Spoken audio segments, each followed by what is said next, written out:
Hello, hi, it's Dr. Erica. Thank you for joining me on this particular video. I will be talking about the new update.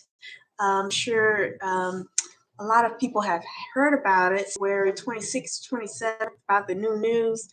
COVID-19 will now be a official vaccination required or recommended by the Centers for Disease Control and Prevention, or CDC, and that will begin now this year for adults aged 19 years of age.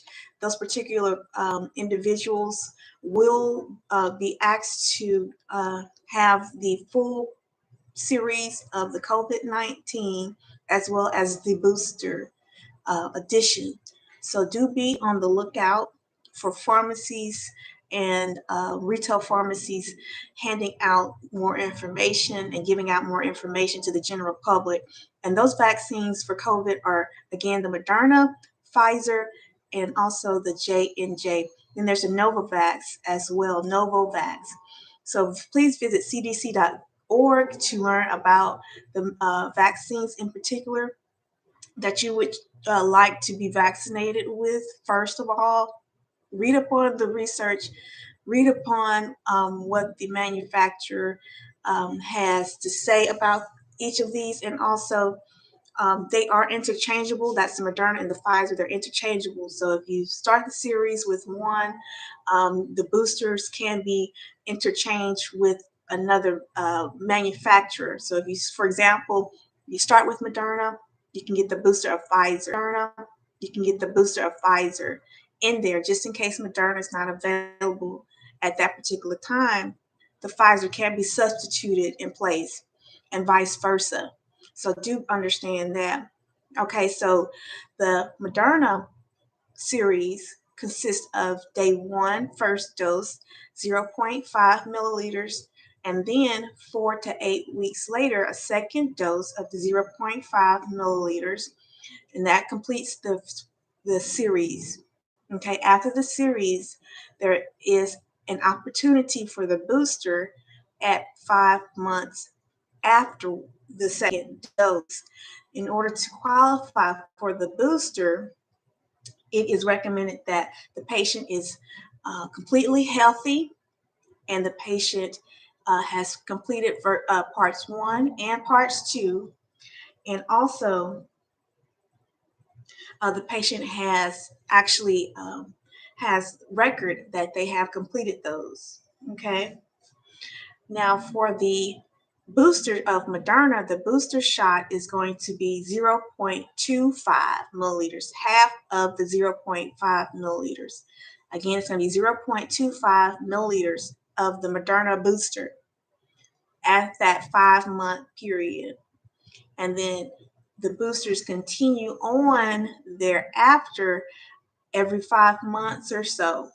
So do be aware of that. Now for the Pfizer, the dosing is going to be 0.3 milliliters for the first, for the dose 1, or the first part of the series. Then the second part is going to be another 0.3 milliliters at week 4 to 8.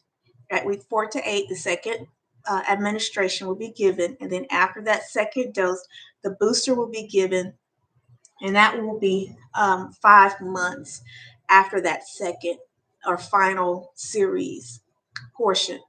And that particular dose is still going to remain at 0.3. So the booster for Pfizer is going to be 0.3 milliliters, just like the first and the second dose. Okay. And then now the J&J is a little bit different. The J&J starts off at the J&J is for adults, and it is recommended.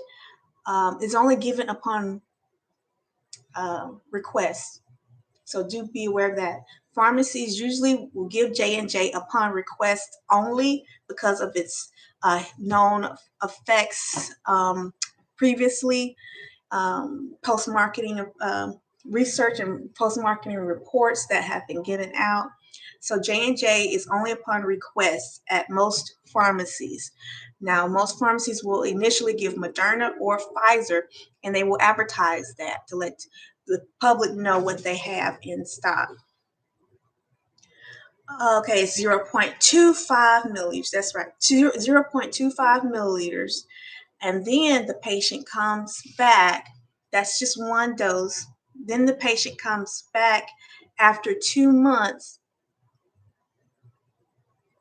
for the booster. So if the patient has received J&J, one dose of 0.25 milliliters, they may be eligible for the booster 2 months after that particular dose. They are eligible, and I'm sorry, J&J full dose is 0.5 milliliters. J&J full dose is 0.5 milliliters, not the 0.25, 0.5 milliliters. Booster is going to also be 0.5 milliliters as well. Okay. And these particular manufacturers are very specific as to who qualifies to receive their actual brand as far as vaccination. So do your homework, do your research beforehand to make sure that you have already set in your mind which vaccine that you're going to choose. Okay, so check the CDC website as well. So that is the new update. COVID-19 immunizations, Moderna, Pfizer, and J&J are now set as a guide annually on the CDC website. They are scheduled, and they are actually scheduled to be given. Just like the flu shot is given annually, the COVID shots are also given as well. So do be aware of that. Immunocompromised patients, those patients who are on long-term corticosteroid use, those patients who are dealing with human immunocompromised virus, or the HIV virus, I should say, those patients who are HIV positive, those patients who are on chemotherapy, also besides chemotherapy, steroid, and HIV medications, those patients who are also on heavy chemo, and also who have a very low immune system response, should be using caution when giving the vaccines. And so they have to take precaution as well. So the guidelines for their schedule, immunocompromised patients are at the pharmacy as well, and they have access to that information. The COVID vaccine is a free government-funded vaccine. So if you have not received your vaccine, it's recommended that you go ahead and get the and commence the series. It's free, no charge, government paid for. All those, and also the boosters are as well. The whole series, as well as the booster, which is a difference between the COVID and the influenza. The influenza is not government paid. It's covered by insurances mostly, and can be paid for out of pocket as well for a small fee. But the COVID-19, as of today, is completely no charge based upon government funding. Now, the COVID shot does take about 2 weeks before the body responds completely against the virus. So it takes 2 weeks before the body actually is fully immunized against the virus, making the virus completely invasive, or non allergen to the system. So between the dosing and the 2-week period, the COVID vaccine can enter into the body and cause the COVID virus. So do be knowledgeable about that. Most most immunizers will give out that information as well to let the public know about that 2-week time frame. Okay, and this again is a new update, and I'm happy to give out this information to the general public. If you have any questions or comments, please let me know. I am Dr. Erica, pharmacist, and that is the new update. And I hope to see you on the next video. Thank you for joining me. Take care. Bye-bye.